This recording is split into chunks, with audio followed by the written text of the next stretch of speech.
Olá, meu nome é Rogério Rita, eu sou médico e gostaria de compartilhar com vocês a minha experiência e meu conhecimento sobre o teste de ácidos orgânicos do laboratório Great Plains. No momento, essa primeira parte vai ser a explanação sobre o teste de ácidos orgânicos microbianos. E na segunda palestra, na segunda gravação, eu vou falar sobre o teste de ácidos orgânicos geral. É importante entender que o teste de ácidos orgânicos está dentro do contexto da medicina funcional. A medicina funcional é um movimento surgido na década de 80, em que tenta trazer uma renovação dos preceitos ou do entendimento da medicina. Então, ela tenta determinar o como e o porquê a doença acontece e restaurar a saúde, direcionando-se às causas raízes das doenças de cada indivíduo. O Instituto de Medicina Funcional é o principal instituto que congrega os médicos que praticam essa nova forma de fazer medicina. Existem inúmeros outros sites e serviços de informação sobre medicina funcional, como a Universidade de Medicina Funcional, que podem fazer cursos online ou dar uma formação introdutória importante sobre essa nova abordagem. Importante saber que hoje em dia nós já conseguimos fazer os cursos de medicina funcional online. Então, a Faculdade de Medicina Funcional é online e o próprio Instituto de Medicina Funcional já está fazendo cursos de formação online. E o que é a medicina funcional? Ela pode ser trazida com um conceito de que é você mudar a forma de pensar a medicina. Você passa a ter um pensamento sistêmico. O que é um pensamento sistêmico? É um pensamento em que você trabalha não de uma forma unicausal ou unidirecional. Você trata com a multicausalidade, você lida com a multicausalidade. Então é um conjunto inumerável de fatores entrelaçados, um influenciando ao outro. Sabe-se que o sistema imune correlaciona-se com o sistema gastrointestinal, que se correlaciona com o estresse oxidativo, com a detoxicação, com os hormônios, com a parte psicossomática, espiritual e a parte ambiental. Tudo isso se interrelaciona e um aspecto influencia o outro. A medicina funcional é o que pode ser chamada a moderna medicina do terreno. Todas as medicinas tradicionais sagradas, medicina ayurvédica, medicina chinesa, medicina hindu, né, foram sempre medicinas que tentaram tratar o terreno, mudar a estrutura do terreno para as doenças não terem como surgirem ou existirem a partir do terreno. E essa é a base da medicina funcional, de também ser uma moderna medicina do terreno. Então a intenção da medicina funcional é tratar as causas raízes. A medicina moderna ela está super especializada nas várias patologias, mas essas patologias elas podem representar as folhas e os frutos de uma árvore. E essas folhas e os frutos de uma árvore, das doenças, todas as doenças se constroem a partir de disfunções da fisiologia. Antes da patologia, temos as disfunções da fisiologia. Estresse oxidativo, inflamação, detoxicação. E essas disfunções são causadas por uma série de causas, que são chamadas causas raízes. Aqui a gente vê a mesma imagem melhor ilustrada, de que a gente pode imaginar que nós estamos olhando quando estivermos olhando para um paciente, estamos olhando como que para uma árvore em que a gente vê os frutos e as folhas. O mais exuberante aparecendo é a patologia. No entanto, essa patologia é fruto de um processo longo e complexo por inúmeras causas. E uma doença pode ter mais uma causa ou pode ter mais outra causa, mas tem essa multiplicidade de causas que pode causar esse processo da doença, da patologia, tá? Então, temos que considerar a inflamação, a dieta pobre, as toxinas, a deficiência nutricional, trauma, pobre digestão, a genética. Tem uma multicausalidade, um conjunto de fatores entrelaçados, um influenciando ao outro e até termos a doença. Com isso, vai fazer com que nós façamos uma medicina de uma forma diferente. E uma das características dessa medicina funcional é o diagnóstico funcional, é conseguirmos perceber como que esse terreno está construído, como que esse terreno está comprometido.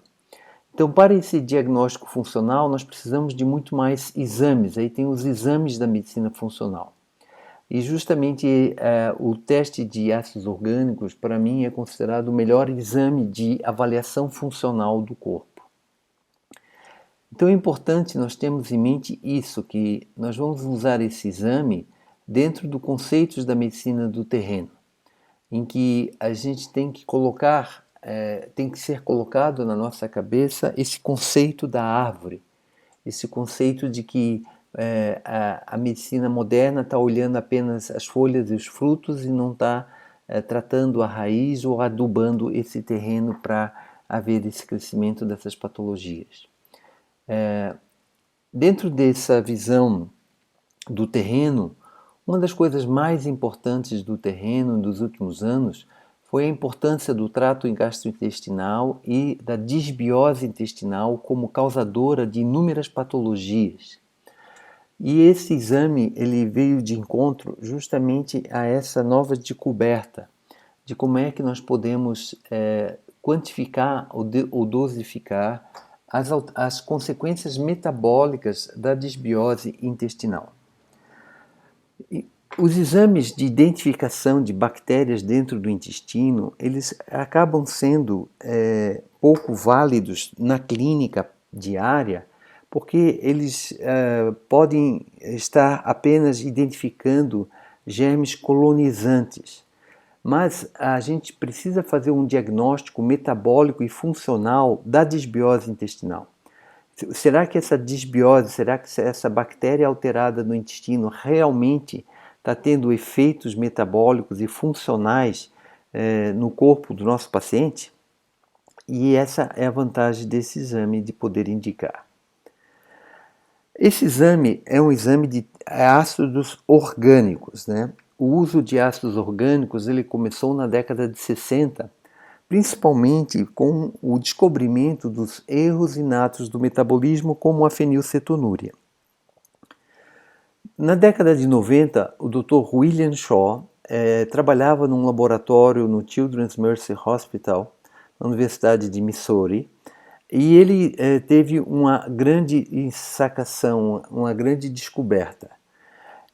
Ele é um PhD formado em bioquímica e no laboratório ele pegou a urina de crianças autistas e investigou, dosificou os ácidos orgânicos da urina dessas crianças autistas e viu que nessa curva apresentava vários marcadores de disbiose intestinal. Então, o Dr. William Shaw tem várias patentes e ele é o grande descobridor do uso dos ácidos orgânicos, além de ver erros inatos do metabolismo. Esse teste, não tem teste comparável a ele no Brasil, porque os testes de ácidos orgânicos dos laboratórios nacionais são feitos apenas para dosar os erros inatos do metabolismo. E o Dr. Shaw conseguiu transformar esse teste num potente diagnóstico de medicina funcional. Dr. William Shaw, então, construiu esse laboratório que se chamou Great Plains Laboratory, que está em Kansas, perto de Kansas City, em Lenexa. E ele não só construiu esse laboratório, como ele foi um grande pesquisador da área do autismo. Ele escreveu alguns livros, tem vários artigos de pesquisa, em que ele tenta divulgar as origens bioquímicas do processo do transtorno do espectro autista. E o que é esse laboratório? Eu já tive a oportunidade de visitar esse laboratório alguns anos atrás e entender qual é a grandeza desse laboratório. Além da genialidade do Dr. William Shaw, o que chama atenção quando se visita esse laboratório é a quantidade de máquinas como essa que vocês estão vendo abaixo. Essas máquinas de alguns milhares de dólares é uma máquina de cromatografia líquida e espectrometria de massa. Essa técnica chamada LC-MS é que consegue dosificar, não só identificar, que seria a função da cromatografia líquida, como o HPLC, ele identifica a substância, mas ele, com a espectrometria você consegue quantificar a substância identificada. Então é algo complexo, muito avançado e que é extremamente caro, e todos os exames são feitos de forma automatizadas. E o que é que se dosa? Na urina, sabe-se que a urina é a lata de lixo do corpo. Todos os restos metabólicos acabam ou na urina ou nas fezes. Grande parte desses restos metabólicos são filtráveis pelos rins e são excretados pela urina. Então, a urina, já sabe-se desde a antiguidade da medicina, que ela serve como uma boa meio para o diagnóstico de uma avaliação metabólica. E isso é como fica uma curva da cromatografia com espectrometria de massa, em que vê os vários picos que são identificados as várias substâncias. Tá? Num teste normal, você vai ter realmente alguns picos e algumas quantidades, não é que você não tenha nada dessas substâncias na urina normal.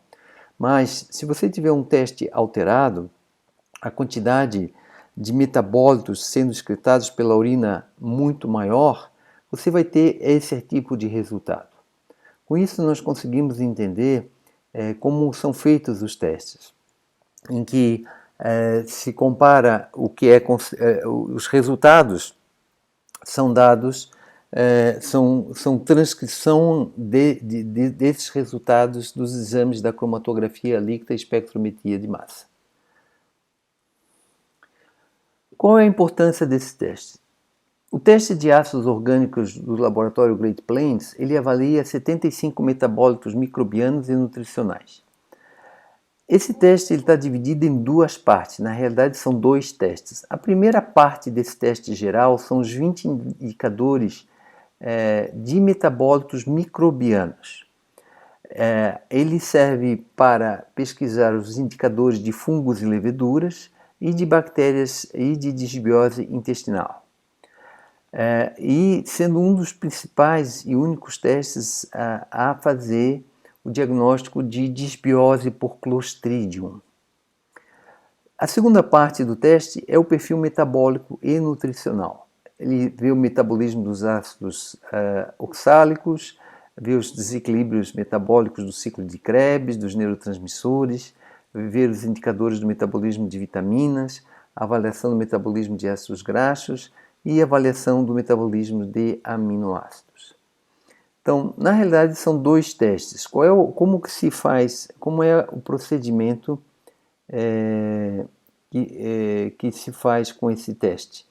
Geralmente se pede na primeira consulta o teste geral, que vê todos os marcadores, e depois, como forma de acompanhamento, se pede só o teste metabólico ou microbiano.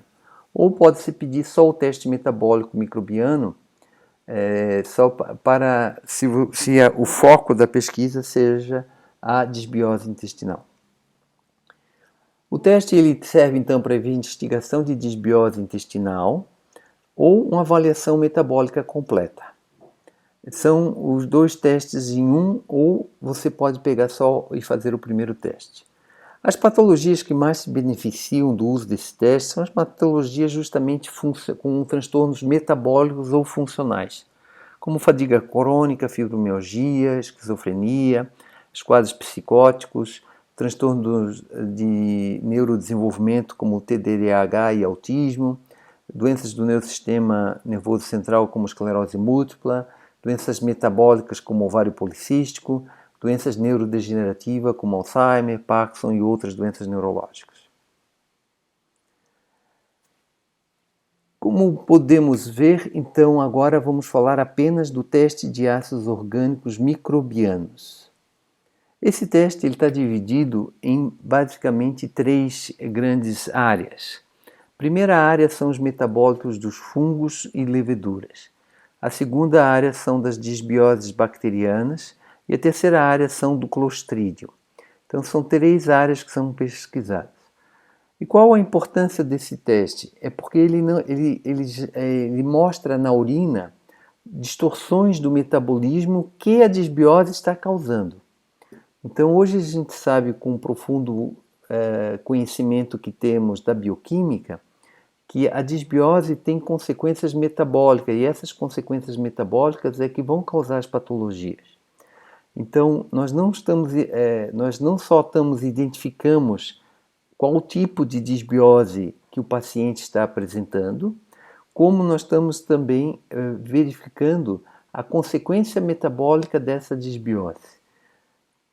Isso vai ficar mais claro ao longo da explanação desse teste. Então vamos por partes. A primeira parte é os indicadores de fungos e leveduras. Nós sabemos que temos fungos e leveduras em nosso trato gastrointestinal como comensais. No entanto, por uma série de fatores, esse número de fungos e leveduras pode subir enormemente e se tornar algo bastante comprometedor para o organismo. Então, existem 9 marcadores, 9 metabólitos que são dosados na urina que reconhecidamente são produzidos pelo metabolismo de fungos e leveduras. O primeiro é o ácido citromálico, que é um indicador, é um metabólito de Saccharomyces ou de Propionum acnes, Bacterium acnes. O segundo é o ácido 5-hidroximetilfluórico, que é um indicador de Aspergillus, mas também está presente em outros fungos. O terceiro é o ácido 3-oxoglutárico, que é um metabólito da lisina e do triptofano por disbiose intestinal. Ele é um análogo do ácido alfa-cetoglutárico, que faz parte do ciclo de Krebs. O ácido furano 2,5-dicarboxílico, ele é um indicador de Aspergillus e outros fungos. O ácido furan-carbonil-glicina é um metabólito também de Aspergillus. O ácido tartárico, ele pode aparecer como um metabólito de Cândida e de Aspergillus. Tanto o ácido tartárico quanto a arabinose, eles são frutos da produção de uma enzima pelos fungos que se chama hialuronidase, que quebra o ácido hialurônico e produz ácido tartárico e arabinose. A arabinose ele cresce unicamente das cândidas. Ele é um derivado do álcool arabitol, convertido em arabinose no fígado.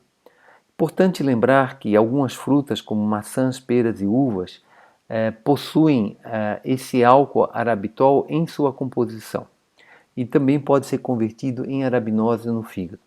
Desta forma, é solicitado evitar o uso de sucos de frutas 24 horas antes de colher o exame por conter essa arabinose. O ácido carboxicítrico é um indicador geral de fungos e o ácido tricarbalílico é um indicador de fumonizinas.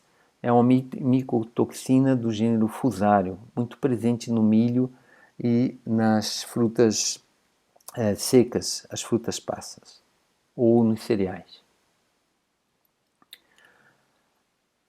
Agora, vocês entendendo o significado de cada marcador metabólico, vocês podem ver o diagnóstico que a gente pode fazer. Normalmente, uma disbiose por cândida, a gente vai ter um aumento do ácido tartárico e da arabinose. Caso tivéssemos um aumento exclusivamente da arabinose, sem elevação do ácido tartárico ou elevação de outro marcador, a gente não considera, porque a arabinose isoladamente em doses baixas pode ser fruto da alimentação. No entanto, a arabinose em doses mais altas e associada com outro marcador indica uma infestação por cândida. Por que é importante nós vermos os fungos e entendermos a disbiose fúngica? Os fungos eles têm uma característica em que eles podem ser apenas células, podem ter o formato de pseudo-hifas ou de hifas verdadeiras. Então, ele pode ter essa relação com o nosso corpo apenas como células ou como hifas ou pseudo-hifas que penetram dentro da parede celular. O fungo, como sendo um organismo estranho ao corpo, ele tem uma ativação do sistema imune de forma em que desencadeia todo um processo inflamatório pela conversão de fungo e podendo haver até uma infecção sistêmica pelo fungo. Aqui está mostrando um esquemático como é que se faz o diagnóstico indireto da disbiose fúngica. No corpo humano não tem uma enzima que se chama hialuronidase, né? Mas quando o fungo ele passa a ter uma fagocitose pelo macrófago, essa fagocitose faz com que exista a produção da enzima mieloperoxidase, né, que é um potente agente oxidante. Tá? Isso acaba fazendo com que possa provocar a morte de Cândida. No entanto, a Cândida ela tem em sua composição a hialuronidase, que é a enzima que ela usa para conseguir quebrar o cimento intracelular e conseguir penetrar as suas hifas no tecido intestinal. Esse ácido hialurônico ele é metabolizado em N-acetilglucosamina e ácido glucurônico, e esse ácido glucurônico vai se transformar em arabinose e ácido tartárico. Então é uma forma indireta que se faz o diagnóstico de Cândida, dosando a arabinose e ácido tartárico na urina como produtos finais desse metabolismo da Cândida no organismo. Essa arabinose ela não é inócua, ela tem vários efeitos nocivos para o corpo, causando principalmente um cross-link ou uma glicação de proteínas. Então, a arabinose tem um efeito glicador de proteínas e ela interfere no metabolismo de vários vitaminas e nutrientes. O Dr. Shaw ele conseguiu perceber justamente que crianças autistas apresentavam um número maior de arabinose na urina do que crianças normais. Então, mesmo bebês ou crianças, elas têm uma quantidade muito menor de arabinose na urina do que crianças autistas. Inclusive, algumas crianças autistas têm uma dose muito alta de arabinose e existem relatos de muitos casos de autismo que melhoraram muito com a retirada dos fungos do intestino, um tratamento antifúngico como sendo algo que provocou uma melhora importante de crianças autistas. Um efeito do ácido tartárico e do ácido citromálico, que são metabólitos dos fungos, é que eles interferem no ciclo de Krebs, causando uma disfunção mitocondrial. Eles têm um poder inibitório sobre o ácido málico, por eles serem um análogo do ácido málico. E a proximidade com o ácido málico faz com que eles possam ter esse efeito bloqueador a nível do ciclo de Krebs. Aqui está mais um exemplo de como os fungos, se estiverem presentes, poderão causar um distúrbio, um bloqueio a nível do ciclo de Krebs. Tá? Eles produzem o ácido tiocitrato, né? Essa isocitrato liase unicamente presente no ciclo Krebs da Cândida vai produzir o glioxilato, que pode produzir oxalatos. É importante a gente entender que o ciclo de Krebs também pode ser inibido por metais pesados e outras substâncias tóxicas não metálicas. Uma das formas de confirmarmos a desbiose fúngica é dosar os ácidos oxalatos na urina. Aqui a gente confirma que essa desbiose fúngica é importante por ter uma grande presença de oxalatos na urina. E por que é tão frequente a infecção por cândida atualmente em nossos dias? Porque a vida moderna expõe o nosso... somos expostos a muitas substâncias que têm um efeito lesivo sobre a microflora, sobre o nosso microbioma. Qualquer coisa que mate as bactérias benéficas da nossa microflora vai fazer com que exista um substrato alimentício maior para o crescimento dos fungos. Então, o uso prolongado ou repetitivo de antibióticos ou a exposição a uma água com cloro são causadores de desbiose, por causar essa alteração do equilíbrio da flora intestinal. Os fungos se alimentam basicamente de açúcar e eles, quem faz um consumo excessivo de açúcar ou de comidas refinadas, aumenta em grande quantidade os fungos, porque você dá mais o substrato que ele mais utiliza. Toxinas como do cigarro, do álcool, toxinas de metais pesados como mercúrios, uso de antiácidos, isso tudo faz com que vá tendo uma alteração dessa desbiose fúngica e uma piora progressiva e uma probabilidade de se ter cada vez mais infecção por cândida. Por isso que a infecção por cândida se tornou tão predominante na vida moderna, porque esses fatores estão tão presentes na vida moderna. O importante é a gente lembrar que a cândida ela não é só uma infecção fúngica, é uma infecção fúngica com poder de desencadear um processo imunológico. Ela foi descrita na década de 90, essa conexão fúngica, como que pode existir um processo de sensibilização sistêmica causada pela cândida.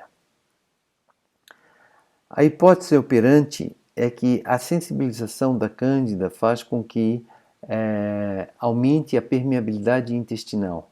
Aumentando a permeabilidade intestinal, você tem uma maior sensibilidade alimentar. Você tem uma hipersensibilidade aos alimentos ingeridos. Esses complexos, imunocomplexos formados a partir dessa sensibilidade alimentar, vão atingir órgãos e causar consequências inflamatórias nos órgãos-alvos. Cabe lembrar também que, uma vez sensibilizado por cândida, a pessoa vai ficar mais suscetível aos fungos ambientais e vai ter mais reação aos fungos ambientais. Então vai ter alergia por mofo muito maior do que uma pessoa que não foi sensibilizada por cândida. Então essa colonização por cândida, né, faz com que tenha toda uma série de consequências metabólicas e imunológicas importantes. Então, ela, desde o dano intestinal, as toxinas metabólicas, né, até o aumento de TH2 por aumento de prostaglandina E2, assim como a questão da produção antigênica e imunocomplexos, fazendo reações imunológicas tipo 1, 3 e 4. Ou doenças autoimunes como a questão da tireoidite de Hashimoto. Importante então a gente ver como que essa raiz da infecção fúngica pode ter como fruto uma série de patologias. Esse daqui é um trabalho que eu gosto de trazer porque esse trabalho nos ensina vários aspectos da disbiose fúngica. Esse médico, ele, no sistema de saúde inglês, ele leu o livro do Dr. Crook, que falava sobre a conexão, a conexão fúngica, e ele, no sistema de saúde inglês, ele pegou todos os pacientes que tinham queixas polissintomáticas. Eram aqueles pacientes muito comuns em nossos ambulatórios que não têm nenhuma doença, mas têm muitos sintomas. Ele pegou esses pacientes polissintomáticos e não fez nenhum diagnóstico, mas ele dividiu esses pacientes em 3 grupos. Um grupo ele deu placebo, outro grupo ele deu placebo e dieta antifúngica, e um terceiro grupo ele deu nistatina e dieta antifúngica. O que nós aprendemos aqui é que o grupo do placebo foi o que não teve nenhuma melhora evolutiva. No entanto, o simples fato de você dar nistatina e reduzir a população fúngica, você já teve um aumento de quase 20% nos pacientes polissintomáticos. Se você associar placebo e apenas dieta, confirma algo que já se sabe, que a dieta é muito importante para a disbiose fúngica. Já tem quase 25% de resposta.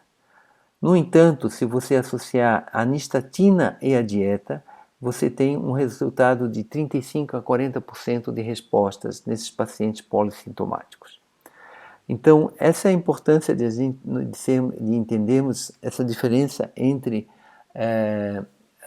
o efeito do tratamento antifúngico em sintomas não bem estabelecidos. Nesse trabalho ele também traz um questionário, que é o questionário que ele usou para incluir as pessoas neste trabalho, tá? Esse questionário, ele é um questionário que faz uma investigação das possíveis causas que a pessoa pode ter sido exposta e que essa causa faz com que seja a causa da disbiose fúngica. Então, tomou antibiótico de largo espectro, ou usou antibiótico por mais de um mês, ou várias vezes no mês, ou nos últimos meses, né? Isso investiga uma causa conhecida de que o antibiótico mata uma série de bactérias e aumenta o substrato para o crescimento fúngico. Os seus sintomas pioram em dias úmidos ou ambiente com mofo. Isso é para investigar se a pessoa já tem uma sensibilidade a mofo, que é um sinal indireto de sensibilização à cândida. Se é compulsivo ou viciado por açúcar, muitas pessoas com desejo de doces melhoram esse desejo de doce depois de retirar os fungos do intestino, ou reduzir a quantidade de fungos intestinais. Parece que o fungo faz a pessoa comer doce para que possa ter o seu alimento preferido. A sensação de estar exaurido, cansado, fadiga crônica é um outro sintoma típico da infecção por cândida. Se a vaginite, se o homem ou a mulher já tiveram doenças ginecológicas causadas por fungo, que seja vaginite ou uretrite, ou sintomas clínicos de prurido, queimor e secreção, ou se apresentam sintomas de doenças alérgicas como prurido e a dor e lacrimejamento ocular. Então, esse é um questionário simples que mostra a grande probabilidade da pessoa ter infecção fúngica, né? Hoje nós podemos fazer esse questionário, nós podemos fazer o teste de ácidos orgânicos microbianos, né, em que consegue definir se existe ou não a presença de metabólitos fúngicos na urina. Isso quer dizer que tem metabólitos circulando em todo o corpo e comprometendo todo o corpo. Aqui são exemplos de resultados de exames que confirmam a infecção por cândida, quer seja com ácido tartárico, arabinosa ou ácido carboxílico elevado. Podemos ter o resultado assim, só a arabinose elevada, mas um ácido oxoglutárico elevado, que é um marcador de elevação de leveduras. Podemos ter a infecção concomitante de Cândida e aspergilos. Então, nós temos arabinose e carboxicítrico indicando a infecção Cândida e o ácido aspergílico com 2 marcadores positivos para aspergilos. O importante é, para que a gente tenha certeza e confiabilidade no exame, é que tenham pelo menos 2 marcadores positivos e que ou tenham um marcador muito elevado, pelo menos 3 vezes o resultado limite. Nós vemos esse exame aqui que tem a arabinose, em que o limite seria 150, e aqui tem um resultado de 169. Então, 3 vezes esse limite é um indicativo mais seguro de que realmente é uma infecção, e é uma infecção importante e merece ser tratada. Ou a presença de 2 marcadores confirmando que está havendo uma interferência metabólica importante pelo disbiose fúngica. Aqui outra possibilidade, são resultados de pacientes meus, tá? Isso é uma criança autista que estava com a disbiose fúngica completa, né? Então tinha marcadores de Saccharomyces, de levedura, de aspergilo, cândida e o tricarbacilo, que é do Fusarium, que é de leveduras. Então, existem muitas doenças em que a causa raiz dessa doença pode ser a disbiose fúngica. Por isso, essas doenças, essas patologias podem se beneficiar desse estudo com o teste de ácidos orgânicos microbianos e fazer o diagnóstico etiológico dessa disbiose fúngica. Agora nós vamos para a disbiose bacteriana. Existem alguns marcadores de disbiose bacteriana. Como é que a gente faz o diagnóstico da disbiose bacteriana? Pela interferência que as bactérias intestinais têm no metabolismo de alguns aminoácidos e alguns corpos fenólicos e parabenos. Então, o ácido hipúrico ele vem do metabolismo da fenilalanina e do ácido clorogênico. O ácido 2-hidroxifenilacético ele surge quando existe um excesso de bactérias intestinais. O ácido 4-hidroxibenzoico também é um marcador de disbiose, é o metabolismo dos parabenos. O ácido 4-hidroxipúrico é do metabolismo, a associação da glicina com o hidroxibenzoico. E o ácido dihidroxifenilpropiônico ele surge quando existe uma quantidade excessiva de bactérias, mas de bactérias benéficas, não patogênicas. Aqui nós temos um exemplo do metabolismo da fenilalanina. A fenilalanina ela pode seguir o caminho metabólico normal, que ela se transformar em tirosina e com isso vai virar dopamina e norepinefrina. Outro caminho da fenilalanina é que, em virtude do metabolismo microbiano, ela se transforme em análogos da dopamina e não em dopamina normal. São análogos que não terão o mesmo efeito metabólico do que a dopamina. Ou a fenilalanina pode ter uma ação pela ação microbiana, formar o ácido fenilpropiônico. E esse ácido fenilpropiônico vai se transformar no ácido dihidroxifenil hidroxipropionic acid, que é um grande marcador de Clostridium. Tá? E também pode ter outros marcadores que vão surgindo, como o ácido 3-hidroxipúrico e o 3-hidroxibenzoico.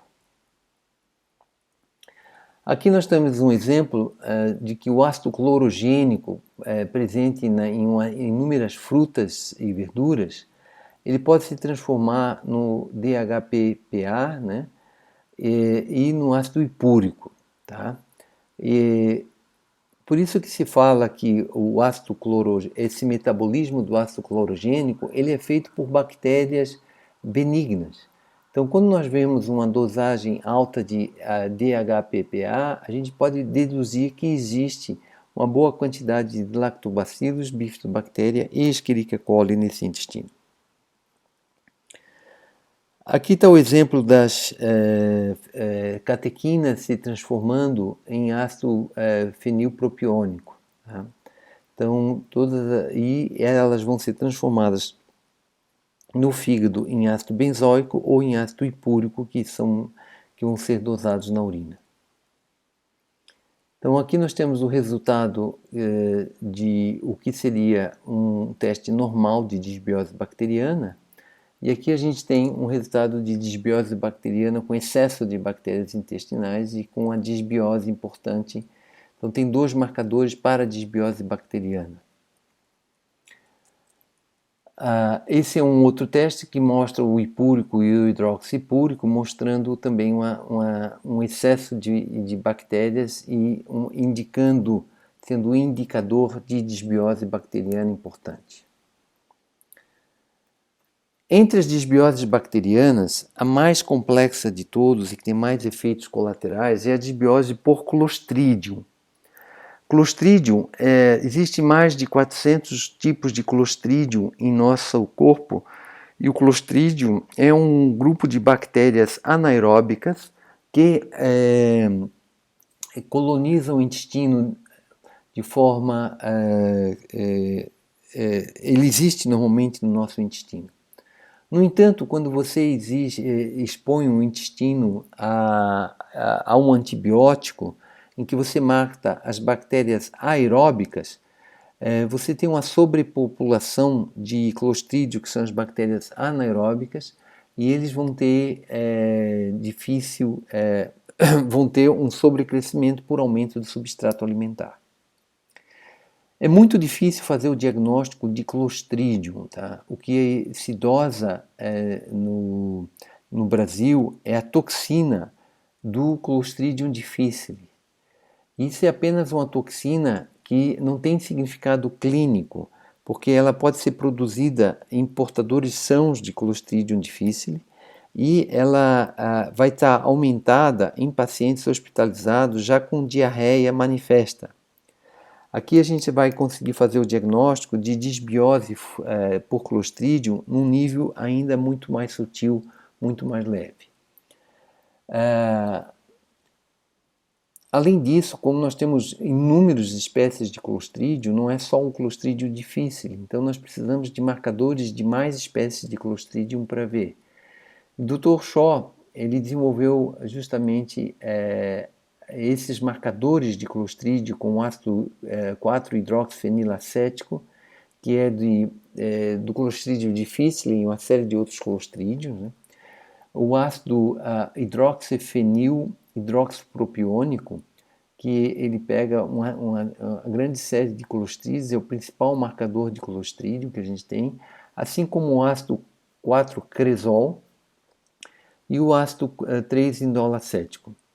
Então, que é do metabolismo do triptofano, é um antigo teste do Indican. Tá? Então, por que o Clostridium é tão importante?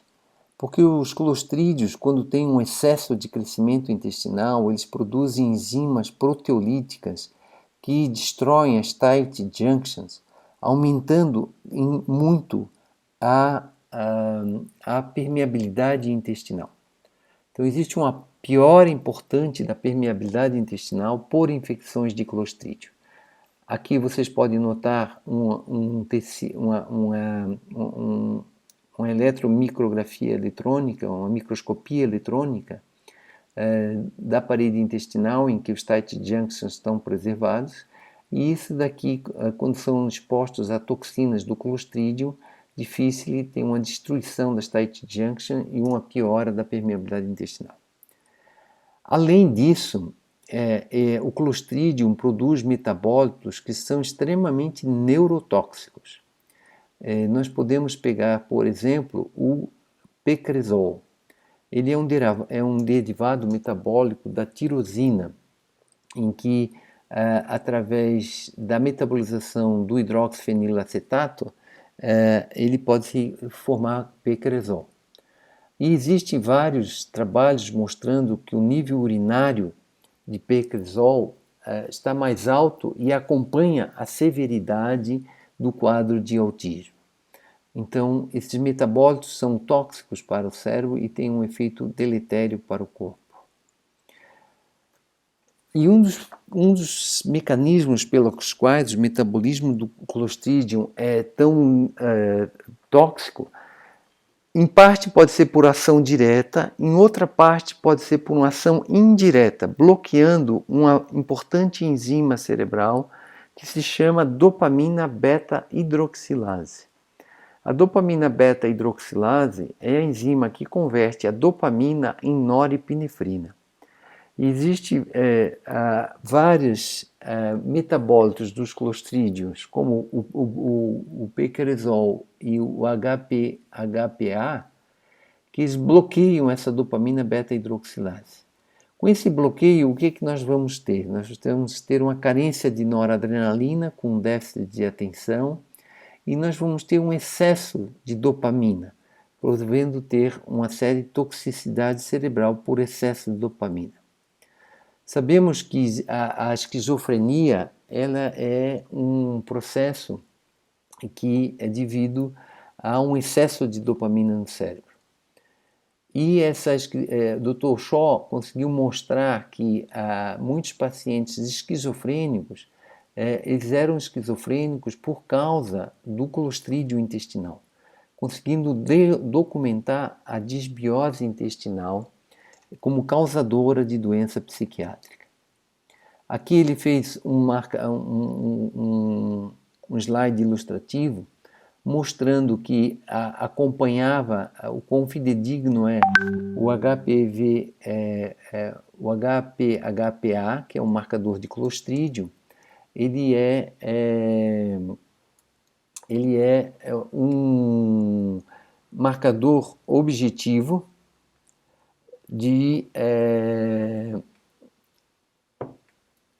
do metabolismo da dopamina.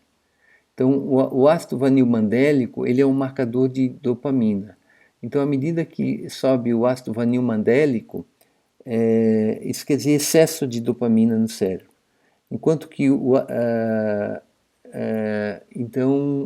eles acompanham, e à medida que foi tratado o clostridium, baixou os níveis dos metabólitos de dopamina na urina. Aqui tem a toxicidade do excesso de dopamina, né? Então, esse excesso de dopamina ele vai causando um estresse oxidativo no cérebro e uma neurodegeneração. Então, aí a importância e o entendimento a desbiose causando um problema cerebral, que é o excesso de dopamina. Então, tem uma estimulação excessiva dos receptores dopaminérgicos, um aumento da produção noradrenalina e simpática, o dano neuronal por excesso de dopamina, causando estresse oxidativo, uma depleção de glutationa cerebral para tentar excretar esse excesso de dopamina, e esse cérebro depletado de glutationa ele vai se tornar muito mais suscetível a outras intoxicações. O ciclo de Krebs já é bem conhecido, bem estudado por todos nós, mas é importante a gente saber que uma série de metabólitos dos clostrídios, além dos metabólitos dos fungos, pode intervir no ciclo de Krebs. Então, o ácido propiônico ele pode virar a propionil coenzima A, e ele pode bloquear alguns metabolismos do ciclo de Krebs e bloqueia a succinil coenzima A. Então, algo que a gente conhece, o que é conhecido como disfunção mitocondrial, ela pode ser causada justamente pelo metabolismo, pela desbiose intestinal. Aqui nós temos exemplos de marcadores dos clostrídios, né? O ácido 4-hidroxi fenilacético elevado e o ácido 4-cresol elevado, né? Isso são resultados de pacientes meus, não são resultados de literatura, são da minha prática no uso desses testes nos últimos 12 anos, né? E os últimos marcadores desse teste são os marcadores do ácido hidroximetilglutárico e do ácido 2-hidroxipúrico, né? O hidroximetilglutárico, ele está relacionado aqui com o metabolismo, ele é um precursor da coenzima Q10, né? E ele é um precursor, e ele também pode estar bloqueado, quer seja bloqueado pelas estatinas, como ter uma elevação pelo uso, pela presença da desbiose fúngica. Cabe a gente lembrar que as estatinas, inicialmente, a lovastatina, ela é um metabólito de um fungo, né? Assim como o Red Rice Yeast, que é um fungo do arroz, ele também bloqueia a metilglutaril coenzima A, né? Redutase, essa enzima que leva à produção da coenzima Q10 e do colesterol. Então, é importante essa relação. Então, de nós dosarmos isso, nós perguntarmos para o paciente se ele estiver usando estatina, isso vai estar naturalmente elevado. Se ele não estiver usando estatina e tiver isso elevado, é mais um marcador de desbiose fúngica que encontramos. O ácido 2-hidroxipúrico, ele é mais ele é capaz, pode se acumular com o consumo de aspartame e salicilatos, né? E pode se converte ele é fruto da conversão da tirosina ou fenilalanina no ácido salicílico por meio de bactérias intestinais.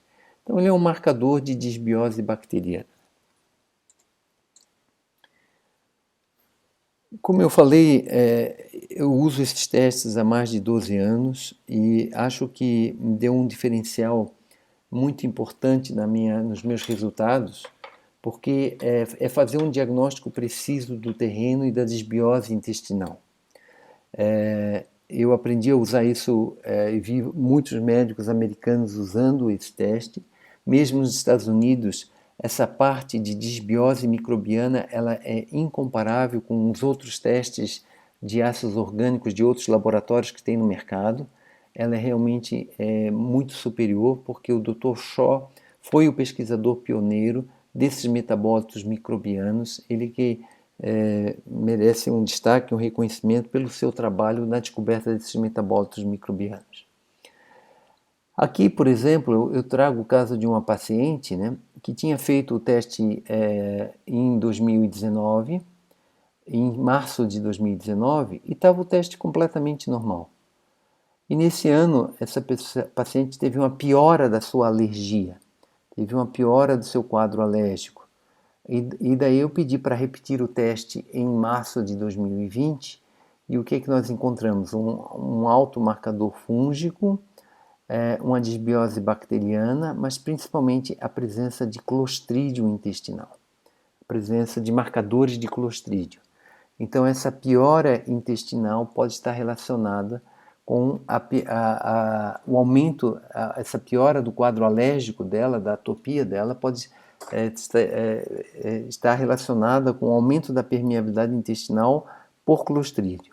Então nós começamos a fazer um teste, um tratamento para clostrídio, com ozônio ou com anita, e houve uma melhora do quadro. Essa daqui é uma outra paciente, só para ilustrar a utilidade desse teste, é uma paciente que me procurou com urticária. Ela tinha, na história dela, tinha o uso de múltiplos antibióticos e ela tinha uma urticária gigante que não estava respondendo com o tratamento antihistamínico ou corticoide que ela tinha sido feito uso. Esse é o primeiro teste que ela fez em julho de 2019, em que mostra uma desbiose fúngica, principalmente por cândida, muito grave. Tá? E depois, em março deste ano, ela estava já melhor, já recuperada, depois de um tratamento antifúngico de 2 meses, ela já estava recuperada.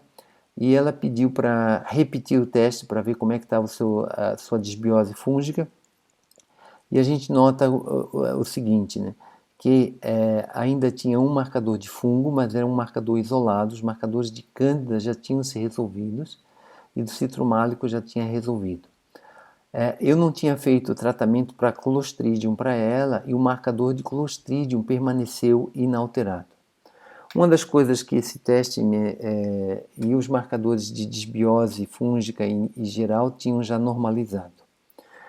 Uma das coisas que me faz usar e indicar esse teste é que ele tem uma reprodutibilidade importante. Então, a gente pode observar aqui, ó, eu não tratei Clostridium, tem um marcador e está lá o Clostridium dela no intestino dela ainda. Por quê? Porque eu considerei que a causa do problema dela era a desbiose fúngica. E só tratei a desbiose fúngica e dei alguns lactobacilos para ela. Mas não fiz um tratamento específico para Clostridium.